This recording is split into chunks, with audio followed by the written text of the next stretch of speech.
Assalamualaikum warahmatullahi wabarakatuh. Kami dari kelompok 9 ingin menjelaskan materi mengenai accounting for lease atau akuntansi untuk sewa. Sebelumnya, izinkan saya untuk memperkenalkan anggota kelompok saya terlebih dahulu dengan saya sendiri, Istighfari dengan NPM akhir 075. Kemudian ada teman saya yang bernama Gusvina Winanditya dengan NPM akhir 011. Kemudian ada Jelita Dwi Anggraini dengan NPM akhir 050. Kemudian yang terakhir ada Nindya Aliyah Maulidina dengan NPM akhir 063. Selanjutnya saya akan menjelaskan mengenai the leasing environment atau lingkungan sewa, di mana sewa adalah perjanjian kontraktual antara pemberi sewa dan penyewa. Perjanjian ini memberikan hak kepada penyewa untuk menggunakan properti tertentu yang dimiliki oleh pemberi sewa untuk jangka waktu tertentu sebagai imbalan atas penggunaan properti tersebut. Penyewa membayar sewa kepada pemberi sewa selama masa sewa. Nah, terdapat keuntungan leasing atau lease. Yang pertama, ada pembiayaan 100% dengan suku bunga tetap, di mana perjanjian sewa ini seringkali ditandatangani tanpa mengharuskan penyewa membayar uang muka. Hal ini membantu penyewa menghemat uang tunai yang terbatas, fitur yang sangat diinginkan oleh perusahaan baru dan berkembang. Kemudian yang kedua ada perlindungan terhadap keuangan, di mana menyewa peralatan mengurangi risiko keusangan bagi lise dan dalam banyak kasus meneruskan risiko nilai residu kepada leaser.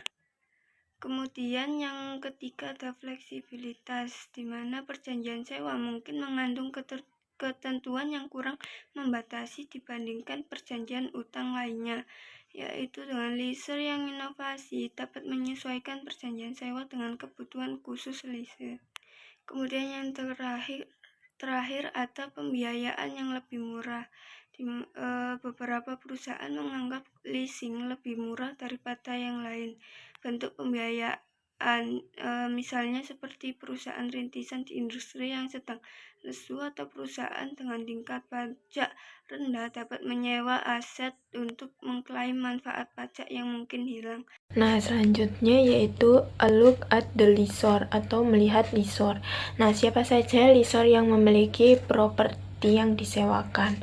Nah, mereka itu umumnya terbagi menjadi 3. Yang pertama yaitu bank, yang kedua yaitu captive leasing company atau perusahaan leasing tawanan, dan yang ketiga yaitu independent atau perusahaan yang independen. Nah, menurut data terbaru dari laporan Horizon Industri Pembiayaan dan Penyewaan Peralatan tahun 2019 tentang volume bisnis baru berdasarkan jenis lessor, bank menguasai sekitar 43% pangsa pasar. Kemudian perusahaan leasing tawanan itu sebesar 33% dan 24% itu dikuasai oleh perusahaan independen lainnya. Kita akan membahas yang pertama yaitu bank terlebih dahulu. Bank merupakan pemain terbesar dalam bisnis leasing. Mereka memiliki dana murah yang memberi mereka keuntungan karena dapat membeli aset dengan biaya lebih rendah dibandingkan pesaing. Bank telah agresif di pasar leasing. Mereka menyadari potensi keuntungan dari leasing. Bank telah memperluas lini produk mereka di bidang ini.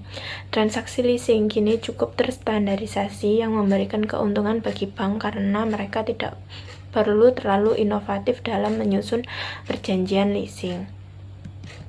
Kemudian yang kedua yaitu perusahaan leasing tawanan. Nah, perusahaan leasing tawanan adalah anak perusahaan yang bisnis utamanya adalah melakukan operasi leasing untuk perusahaan induk. Perusahaan leasing tawanan memiliki keunggulan point of sale dalam menemukan pelanggan leasing. Artinya, segera setelah CNH Global menerima pesanan peralatan potensial, anak perusahaan leasingnya dapat segera mengembangkan pengaturan pembiayaan leasing. Lebih lanjut, lessor captive memiliki pengetahuan produk yang memberikan keuntungan ketika membiayai produk induk perusahaan. tren saat ini adalah lessor captive lebih berfokus pada produk perusahaan mereka daripada melakukan pembiayaan sewa guna usaha umum. Kemudian yaitu independen atau perusahaan independen. Nah, perusahaan independen adalah kategori terakhir dari lessor. Pangsa pasar mereka telah menurun drastis karena bank dan perusahaan leasing captive atau leasing tawanan itu menjadi lebih agresif di bidang pembiayaan sewa guna usaha. Perusahaan independen tidak memiliki akses ke titik penjualan, juga tidak memiliki keunggulan biaya dana yang rendah. Keunggulan mereka seringkali terletak pada pengembangan kontrak inovatif bagi penyewa.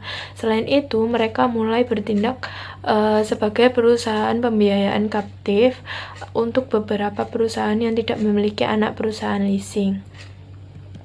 Kemudian selanjutnya yaitu advantage of leasing lessor atau keuntungan leasing lessor. Nah, pihak yang menyewakan menganggap leasing itu menarik karena ada 4 alasan.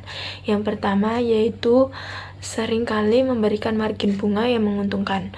Yang kedua yaitu dapat merangsang penjualan produk lessor baik dari dealer atau lessor maupun produsen lessor. Nah, yang ketiga yaitu seringkali memberikan manfaat pajak kepada berbagai pihak dalam sewa yang meningkatkan keuntungan bagi semua pihak yang terlibat, termasuk lessor. Kemudian yang keempat yaitu dapat memberikan nilai sisa yang tinggi kepada lessor setelah pengembalian properti di akhir masa sewa. Nah, nilai sisa ini terkadang dapat memberikan keuntungan besar.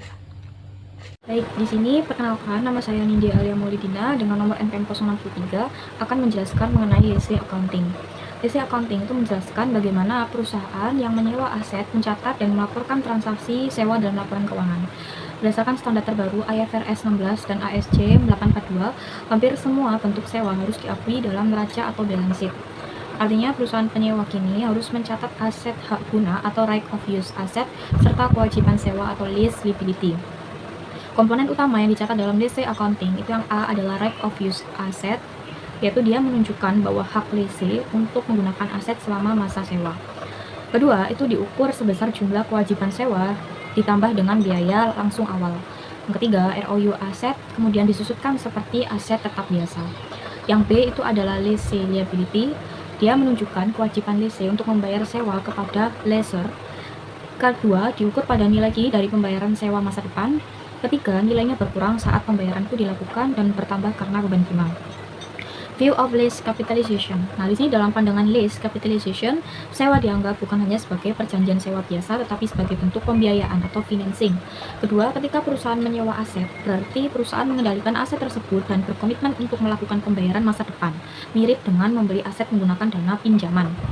Yang keempat itu adalah alasan dan manfaat pendekatan capitalization. Nah, di sini pendekatan ini itu menghapus perbedaan antara operating lease and finance lease berdasarkan IFRS 16 karena keduanya sekarang menghasilkan aset dan kewajiban yang harus diakui.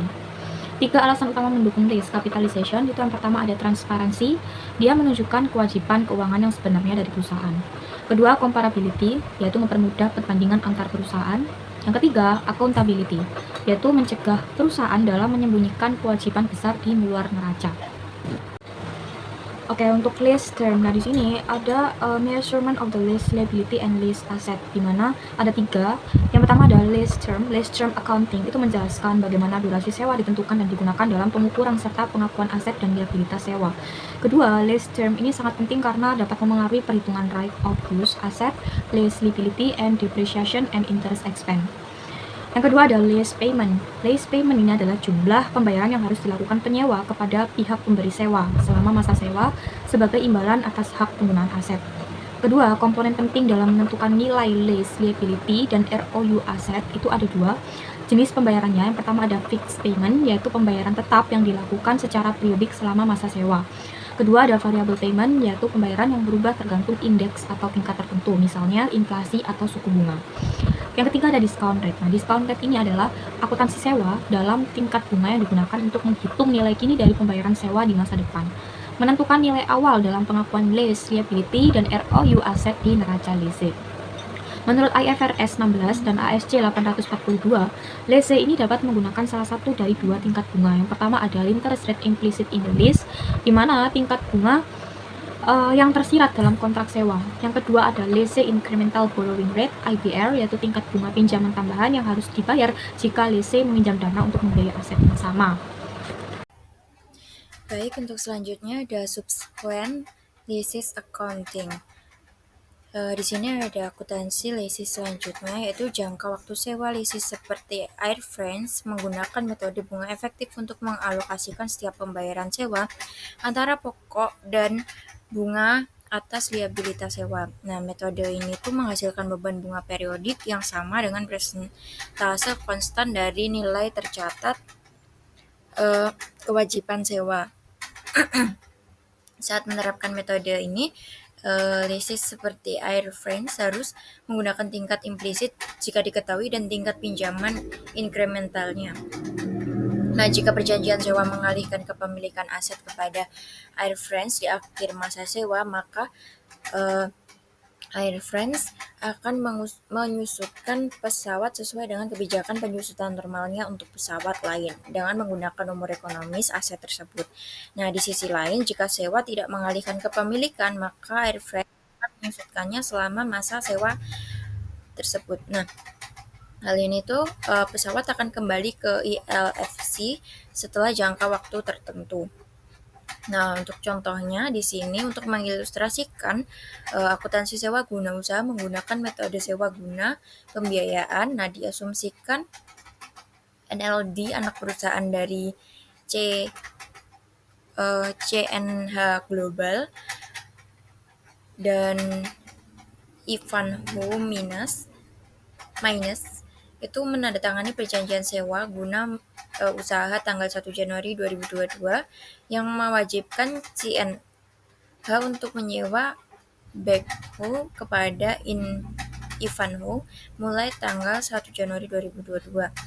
Nah, syarat dan ketentuan perjanjian sewa ini, jangka waktu sewa itu 5 tahun, perjanjiannya tidak bisa dibatalkan, kemudian mewajibkan pembayaran sewa sebesar 20.711,11 di awal setiap tahun berdasar anuitas jatuh tempo. Kemudian backhoe-nya kita sebut B aja ya. B ini nilai wajarnya sebesar 100.000 euro pada awal masa sewa, kemudian estimasi umur ekonomis 5 tahun dan nilai sisanya terjamin 5.000. Ivanhoe kita sebut I saja. Ini memperkirakan bahwa kemungkinan besar nilai sisa yang diharapkan pada akhir masa sewa itu lebih besar dari nilai dijamin yang 5.000 tadi. Nah, terus ada perjanjian sewa tidak memiliki opsi perpanjangan. B akan kembali ke CHN Capital selama masa sewa berakhir. Kemudian tingkat pinjaman tambahan I adalah 5% per tahun. I menyusutkan perhalatannya berdasarkan garis lurus. Kemudian CHN menetapkan tarif sewa tahunan untuk memperoleh tingkat pengembalian sebesar 4% per tahun. Kemudian I mengetahui tarif ini. Nah, I menghitung kewajiban sewa dan jumlah yang dikapitalisasi sebagai aset hak sebagai nilai sewa dari pembayaran sewa. Nah, ditunjukkan seperti ini, ada jumlah kapitalisasi yaitu 20.711,11 dikali nilai sekarang dari anuitas dengan jumlah tempo 1 sampai 5 periode dengan bunganya 4% dikali, kemudian didapat 95.890,35. Kemudian di sini ada present value of leases payment. Nah, di sini tuh nilai sisa yang dijamin tidak dimasukkan dalam pengukuran liabilitas sewa guna usaha. Di sini ada di jurnal dengan dipakai yaitu 95.890,35 dan kewajiban sewa sebesar tersebut pada 1 Januari 2022 itu adalah untuk aset hak. Nah, kemudian perlu dicatat bahwa I mencatat kewajiban pada jumlah bersih 95.890,35 ini dengan nilai sekarang dari pembayaran sewa dengan kewajiban sewa pada kas sebesar 2711,11. Itu didapatnya dari 103.555,55 dengan 2711,11 kali 5. Nah, di sini beban bunga tahunan itu dengan menerapkan metode bunga efektif adalah fungsi dari kewajiban yang belum dibayar, dan di bawahnya ini ada jadwal amortisasi sewa. Jadi nanti per tahunnya sewa untuk pembayarannya itu 2711 ini sampai nanti akhir di 2026 jumlah beban sewanya itu sudah 0 gitu. Jadi untuk yang A ini ada pembayaran sewa sebagaimana disyaratkan dalam sewa, kemudian yang di kolom B itu ada 4% dari saldo sebelumnya, ya, kecuali untuk tanggal 1 Januari 2022 karena ini merupakan anuitas jatuh tempo, jadi nggak ada waktu pada tanggal pembayaran tersebut. Untuk tanggal pembayaran pertama, jadi itu tidak ada bunga yang timbul. Untuk C itu didapat dari A dikurangi dengan B, kemudian untuk D, kolom D itu saldo sebelumnya dikurangi dengan C. Nah, kemudian dibulatkan menjadi 0,09. Itu adalah jadwal amortisasi sewa untuk penyewa. Nah, kemudian setiap pembayaran sewa sebesar 2711,11 terdiri dari 2 elemen, yaitu pengurangan kewajiban sewa dan biaya pembiayaan untuk bunga. Ini I mencatat beban bunganya di 31 Desember 2022 untuk beban bunga pada kewajiban sewa sebesar 3007,17. Nah, kemudian penyusutan aset hak pakai selama jangka waktu sewa 5 tahun dengan menerapkan kebijakan penyusutan normal I dengan metode garis lurus itu menghasilkan jurnal di tanggal 31 Desember 2022 pada beban penyusutan aset pada hak pakai 19178,07. Hak pakai ini diperoleh dari 95890,35 tadi 5 tahun. Nah, di tanggal 31 ini I melaporkan aset hak pakai dan liabilitas sewa terkait secara terpisah dari aset dan liabilitas lain pada laporan posisi keuangan, atau mengungkapkan aset dan liabilitasnya lah dalam laporan keuangan ini. Kemudian itu mengklasifikasikan proses liabilitas yang jatuh tempo dalam 1 tahun atau siklus operasi, mana yang lebih lama, kemudian sebagai liabilitas lancar dan sisanya tuh liabilitas jangka panjang. Misalnya porsi lancarnya tuh dari total liabilitas per 31 Desember 2022 itu sebesar 75.179,24.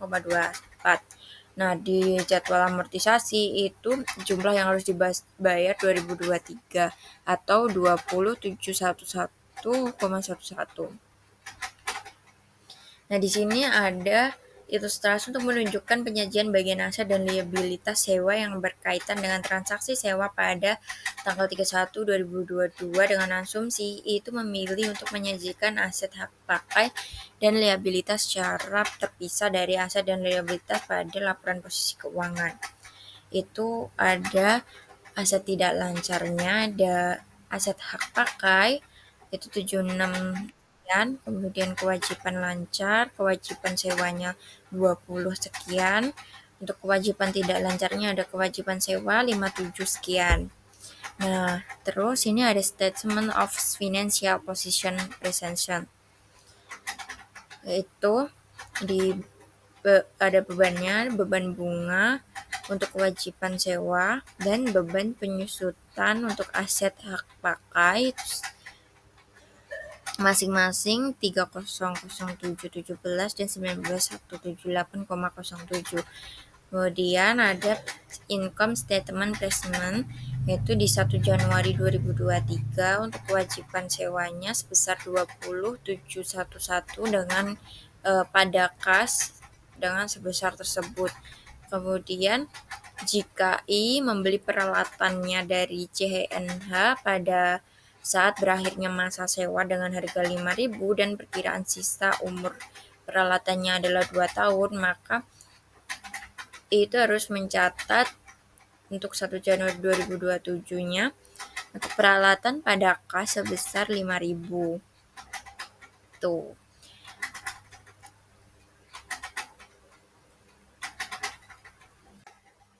Nah, sebagaimana ditunjukkan dalam contoh pembiayaan di atas, leases itu mengkapitalisasi semua sewa. Nah, satu-satunya pengecualian terhadap persyaratan kapitalisasi adalah untuk sewa yang berjangka waktu kurang dari 1 tahun dan sewa properti dengan nilai kurang dari $5.000.